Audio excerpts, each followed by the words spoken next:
వివరాలు చూద్దాం. గోదావరికంలో నూతనంగా నిర్మించిన శ్రీ రేణుకా ఎల్లమ్మ దేవాలయంలో బుధవారం నుండి అమ్మవారి విగ్రహ ప్రతిష్టాపన ఉత్సవాలు వైభవంగా ప్రారంభమయ్యాయి. స్థానిక గౌడ సంఘం ఆధ్వర్యంలో జరగనున్న ఈ ఉత్సవాలలో మొదటి రోజైన బుధవారం ఉదయం ఎల్లమ్మ తల్లి ఉత్సవ విగ్రహాలతో శోభయాత్ర నిర్వహించారు. ఉత్సవ విగ్రహాల దాత ఆరెల్లి స్వాతి కుమారస్వామి వారి కుటుంబ సభ్యుల ఆధ్వర్యంలో స్థానిక మార్కండేయ శివాలయం నుండి ప్రారంభమైన ఈ యాత్ర రాజేష్ థియేటర్ మీదుగా శ్రీ రేణుకా ఎల్లమ్మ దేవస్థానం వరకు కొనసాగింది. డప్పు చప్పుల మధ్య మహిళలు కోలాట నృత్యాలు చేస్తూ చేపట్టిన శోభయాత్రతో నగరంలో ఆధ్యాత్మిక సందడి నెలకొంది. అనంతరం ఆలయంలో వేద పండితులు ప్రతిష్టాపన ఉత్సవ ప్రారంభ పూజలు నిర్వహించారు. ఈ సందర్భంగా ఉత్సవ కమిటీ నాయకులు మాట్లాడుతూ మొదటి రోజున ఉత్సవ విగ్రహాల శోభయాత్రను వైభవంగా నిర్వహించడం జరిగిందని తెలిపారు. అలాగే ఉత్సవాలలో రెండవ రోజైన గురువారం హోమాలు నిర్వహించి చివరి రోజైన శుక్రవారం అమ్మవారి ప్రాణ ప్రతిష్ఠ కార్యక్రమాలను నిర్వహించనున్నట్లు వివరించారు. ఈ ఉత్సవాలకు కులాలకు అతీతంగా ప్రజలు అధిక సంఖ్యలో హాజరై అమ్మవారి కృపకు పాత్రులు కావాలని కోరారు.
ఈరోజు శివాలయం నుంచి ఉత్సవ విగ్రహాలు శోభయాత్రతో ఇక్కడ 9-10 గంటల వరకు ఇక్కడికి శోభయాత్ర నిర్వహించడం జరిగింది.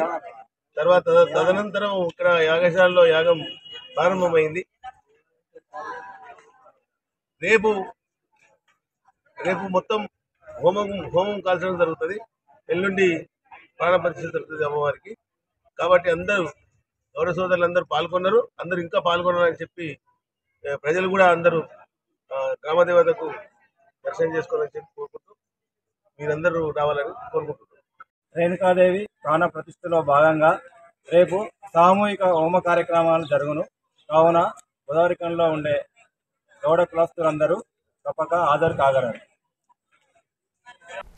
కార్యక్రమంలో ఉత్సవ కమిటీ నాయకులు మేరుగు హనుమంతు గౌడ్, బాలసాని స్వామి గౌడ్, వంగ శ్రీనివాస్ గౌడ్, మేరుగు యాదగిరి గౌడ్, రిటైర్డ్ సిఐ రాజమౌళి గౌడ్, రాచకొండ తిరుపతి గౌడ్, కోట రవి గౌడ్, గడ్డం రవి గౌడ్, మోడెం సురేందర్ గౌడ్, భీమయ్య గౌడ్, నాగభూషణం గౌడ్, పొన్నం అంజయ్య గౌడ్, పైడిపల్లి రామూర్తి గౌడ్, పొన్నం విజయ్ కుమార్ గౌడ్, బండి రమేష్ గౌడ్, మూల అశోక్ గౌడ్, మాచిడి రాజు గౌడ్, మండ రమేష్ గౌడ్, మాచిడి మహేందర్ గౌడ్ తదితరులతో పాటు అధిక సంఖ్యలో గౌడ కులస్తులు పాల్గొన్నారు.